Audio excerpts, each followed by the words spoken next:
teman-teman Ray-Ban Unlock Entertainment. Hari ini aku lagi sama Bang Deoli Payumara, yaitu kuasa hukum dari Faris RM. Nah, kita akan berbincang-bincang bersama dengan Bang Deoli Payumara. Ya. Bang, pertama aku mau tanya dulu nih. Kan Bang Deo masuk sebagai kuasa hukum dari Bang Faris RM ketika persidangan sudah masuk persidangan tahap 3 ya Bang? Tahap 3. Nah itu mungkin gimana sih Bang akhirnya Abang masuk dan menjadi kuasa hukum dari Bang Faris RM? Ya, ini kan udah sidang kedua. Sidang kedua, pas mau sidang ketiga, itu keluarganya Faris RM, keluarga dekatnya, itu datang ke rumah saya. Jadi datang, kemudian cerita banyak hal tentang Faris RM, dan kemudian minta bantuan untuk kita mendampingi juga, menambah kuasa hukum ya, karena untuk menambah kekuatan dalam persidangan. Jadi karena dia datang, kemudian minta bantuan, kemudian Faris RM juga sudah memang setuju untuk minta bantuan kepada kami, maka kemudian ya sudah, oke. Itu hari Selasa, sementara sidangnya hari Kamis. Jadi segeralah kemudian kita atur segala sesuatunya, termasuk kuasa baru, surat kuasa baru sebagai kuasa tambahan, kemudian dia sebagai pengacara adisional namanya. Ya sudah. Nah pada Kamis ya sudah kita datang bersidang. Setelah segala sesuatunya administrasinya selesai ya kita bersidang. Bang, ini kan Faris RM bukan yang pertama ya Bang tersandung masalah narkoba sendiri.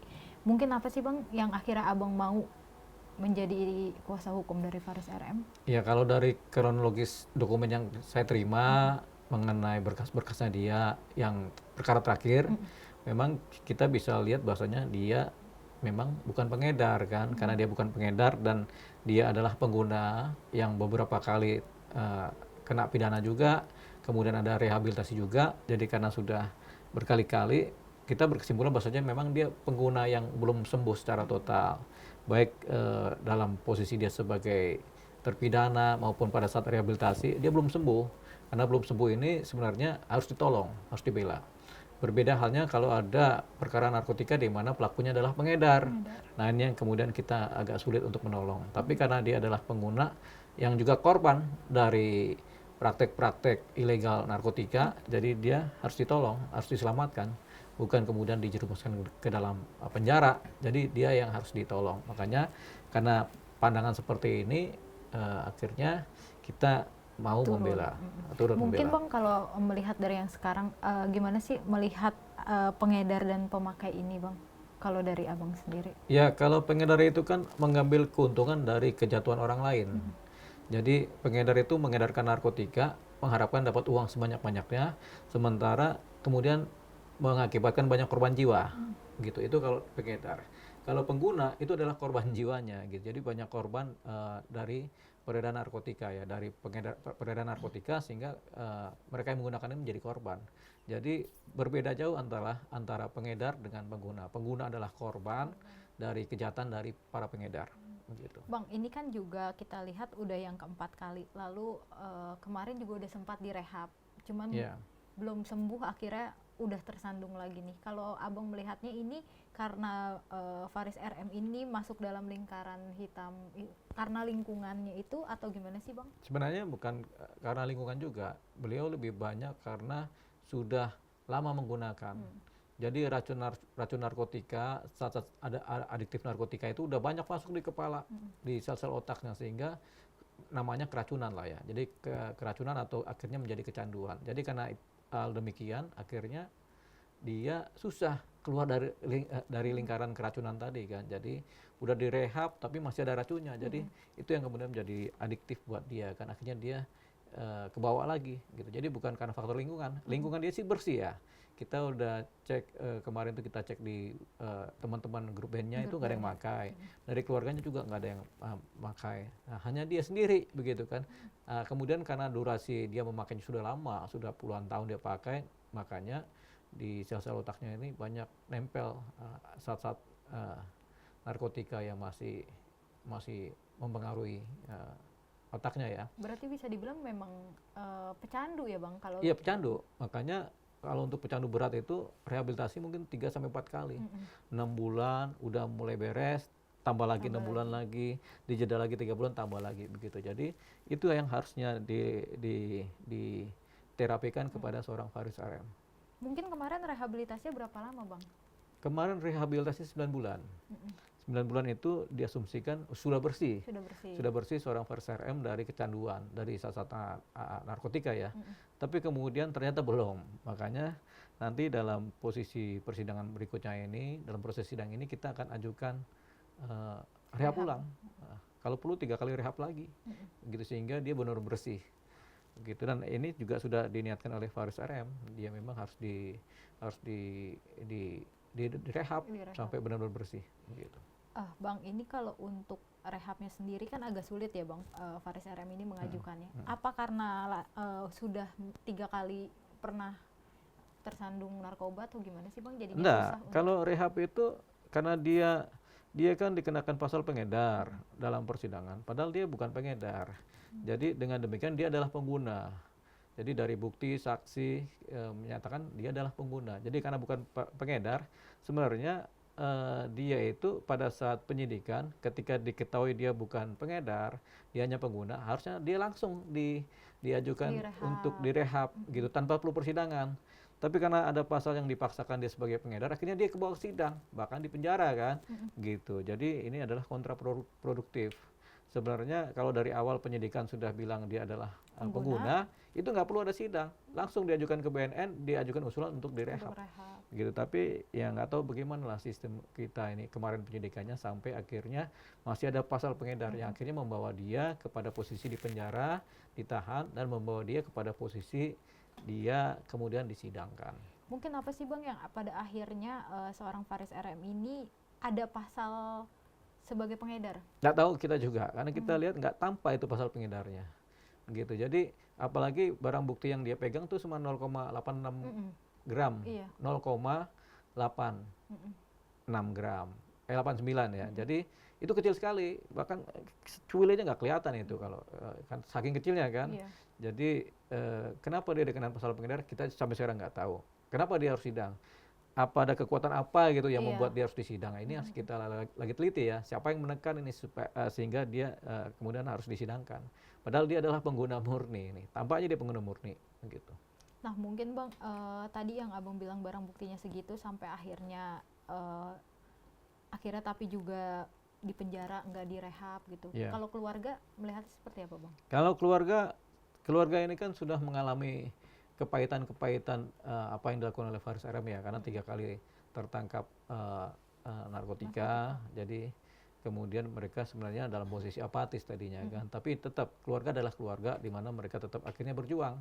Terbukti dengan mereka datang ke tempat saya juga untuk minta bantuan kan, artinya tetap ada niat kepedulian dari keluarga untuk menolong Faris RM. Jadi Faris RM ini bukan ditinggal sendirian, tapi keluarganya ada mendampingi. Nah, Bang, kalau untuk Faris RM sendiri selama di tahanan mungkin ada tertekan atau masih suka kayak sakau karena kan tadi dibilang kan pecandu ya, Bang?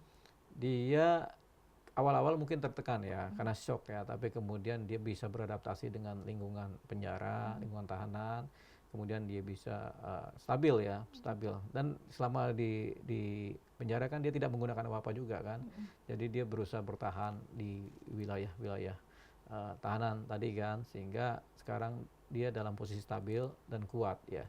Cuman memang harapannya supaya dia bukan di penjara, bukan dihukum tapi direhab gitu. Bang, lagi rame juga terkait BNN yang menyatakan bahwa sebenarnya public figure itu tidak boleh dipenjara dan juga tidak boleh diumumkan secara gamblang ketika jadi pengguna narkotika gitu, Bang. Kalau Abang cocok nggak sih atau setuju nggak sih dengan pernyataan BNN? Ya, kalau pernyataan BNN kan public figure kan tidak dipenjara kalau dia sebagai pengguna kan. Tapi kalau public figure ini dia sebagai pengedar ya dipenjara begitu. Makanya pembuktian sebagai pengedar seorang public figure itu sebagai pengedar atau sebagai pengguna itu penting di wilayah penyelidikan dan penyidikan.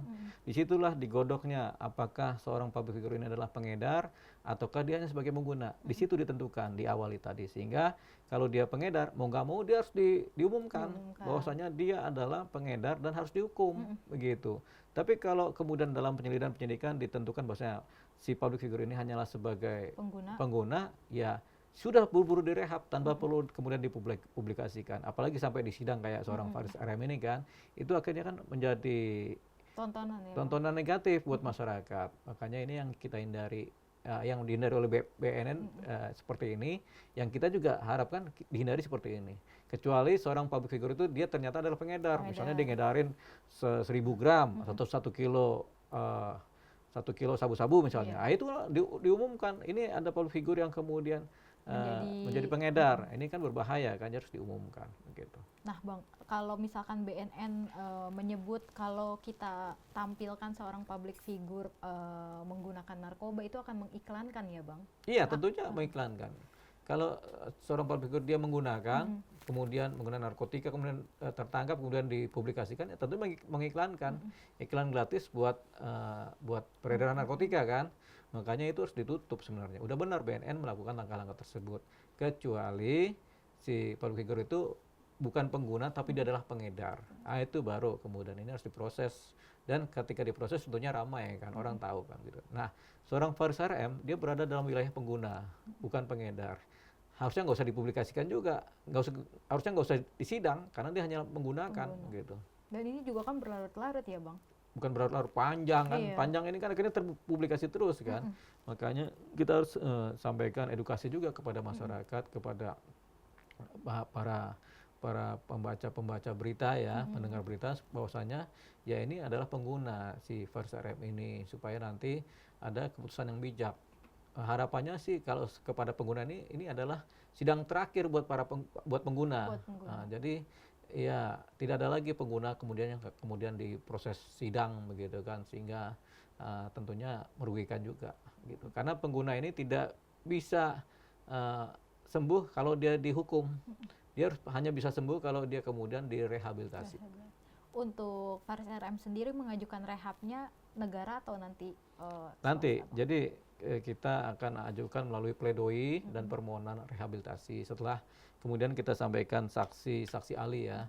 Setelah itu kan ada pembelaan yang kita ajukan pledoi.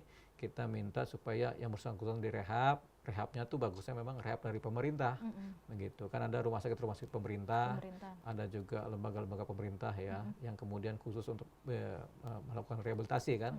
Jadi kita harapkan dari sana.